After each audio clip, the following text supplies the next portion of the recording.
আমাদের মধ্যে অনেকেই হয়তো আজকের এই ভিডিওটাতে বিশ্বাস করবে না, কারণ আজকে আমি এমন একটি মন্দিরের কথা বলবো যে মন্দিরের কথা শুনলে অনেকেই হয়তো মনে করবে যে এটা আমার অন্ধবিশ্বাস, না হলে কুসংস্কার। আমার মতন তোমরা হয়তো একটা কথা খুব শুনেছো যে ভূতে ধরা, মানে অমুক লোককে ভূতে ধরেছে বা অমুক মেয়েকে ভূতে ধরেছে। ছোটবেলা থেকে আমি আমার মা ঠাকুমাদের মুখে এটা শুনে বড় হয়েছি যে যাদের রাশ ভারী তারা তো ঠিক আছে, কিন্তু যাদের রাশ হালকা ভূতেরা সবসময় তাদেরকেই বেশি আক্রমণ করে। এবার এই ভূত ছাড়ানোর জন্য প্রত্যেক পাড়াতেই কোনো না কোনো তান্ত্রিক বা ওঝা থাকে, যাদের মধ্যে ম্যাক্সিমামটাই হচ্ছে ফ্রড বা ভুয়ো।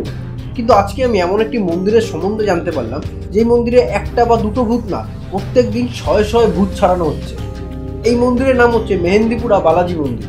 তুমি যদি কোনোদিন এই মন্দিরে যাও তাহলে এই মন্দিরে গেলেই তুমি দেখতে পাবে যে কিছু ভূতে ধরা মানুষ হয়তো চিৎকার করছে, কিংবা কিছু ভূতে ধরা মানুষ হয়তো মন্দিরের মাটিতে গড়াগড়ি খাচ্ছে।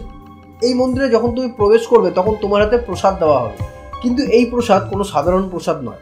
মন্দিরে প্রবেশ করতেই তোমার হাতে গোল গোল কালো বল জাতীয় দুটো জিনিস দেওয়া হবে, কিন্তু এই প্রসাদটি না তুমি খেতে পারবে না তুমি বাড়িতে নিয়ে যেতে পারবে, বরং মন্দিরের কিছু দূর গিয়ে এই দুটো বলকে তোমাকে রীতি অনুযায়ী আগুনে ফেলে দিতে হবে। এই মন্দিরের প্রধান ঠাকুরের ভূমিকায় রয়েছে আমাদের স্বয়ং বজরংবলী। তাছাড়া এই মন্দিরে রয়েছে প্রেতরাজ ভগবানের মূর্তি এবং কাল ভৈরবের মূর্তি। এই মন্দিরে প্রবেশ করতে গেলে তোমায় কিছু নিয়ম মেনে চলতে হবে। এই মন্দিরের বাইরে প্রপারভাবে লেখা আছে যে এই মন্দিরে প্রবেশ করার পর তোমায় কি কি করতে হবে এবং কি কি করতে হবে না। যার মধ্যে প্রথম নিয়ম হচ্ছে এই মন্দিরে প্রবেশ করার পরে তুমি তোমার অপরিচিত কোনো মানুষের সাথে কথা বলতে পারবে না। সে তোমার যতই কথা বলতে ইচ্ছে করুক না কেন বা যতই অন্য মানুষটা তোমার দিকে তাকিয়ে থাকুক না কেন, তুমি কিছুতেই কোনো অপরিচিত মানুষের সাথে কথা বলতে পারবে না, কারণ তুমি নিজেও জানো না যে তুমি যার সাথে কথা বলতে যাচ্ছ সেটি মানুষ নাকি মানুষের ভেতরে বাস করা কোনো প্রেত। এই মন্দিরে দ্বিতীয় নিয়ম হচ্ছে এই মন্দিরে তুমি কোনো কিছু খেতে পারবে না, সেটা তোমার নিজের নিয়ে যাওয়া কোনো খাবার হোক কিংবা এই মন্দিরে দেওয়া অন্য কারোর খাবার হোক, কোনো কিছুই তুমি খেতে পারবে না এই মন্দিরের ভেতরে। এবং এর সাথেই জোড়া লাগানো রয়েছে তৃতীয় নিয়মটি, যে এই মন্দির থেকে বেরোনোর সময় তোমার সঙ্গে যত খাবার দাবার রয়েছে, মানে সেটা কোনো চকলেট হোক বা কোল্ড ড্রিঙ্কস হোক বা জলের বোতলই হোক না কেন, সেই সমস্ত কিছু মন্দিরের বাইরে ফেলে দিয়ে তোমাকে এগিয়ে যেতে হবে। কোনো খাবার দাবার তুমি এই মন্দির থেকে বাড়ি অবধি নিয়ে যেতে পারবে না বা খেতে পারবে না।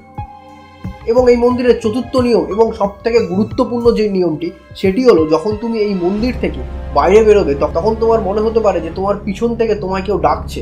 সেটি তোমার চেনা তোমার খুব কাছের মানুষের গলার আওয়াজও হতে পারে, কিন্তু যাই হয়ে যাক তুমি পিছনে তাকাতে পারবে না। যতই পিছন থেকে আওয়াজ দিক না কেন তুমি কিন্তু পিছনে ঘুরে তাকাতে পারবে না, ঘুরলেই তোমার ক্ষতি হওয়ার একটা সম্ভাবনা থাকবে। এবং এই কথাগুলি বলে এখানকার পুরোহিতরা। কিন্তু এই মন্দির তৈরি হলো কি করে এবং কিভাবে শুরু হলো এই ভূত ছাড়ানোর প্রথাগুলো, সেগুলো খুব একটা ইন্টারেস্টিং গল্প, কিন্তু সেগুলো নিয়ে এই ভিডিওতে আলোচনা করবো না, করবো পরের ভিডিওতে। তো এই ভিডিওটা যদি ভালো লাগে ভিডিওটা লাইক করো, চ্যানেলটাকে সাবস্ক্রাইব করো এবং কমেন্ট করে জানাও যে এই মন্দিরের সম্বন্ধে তুমি আগে জানতে নাকি। তোমার সাথে দেখা হচ্ছে পরের ভিডিওতে, ততক্ষণের জন্য টাটা।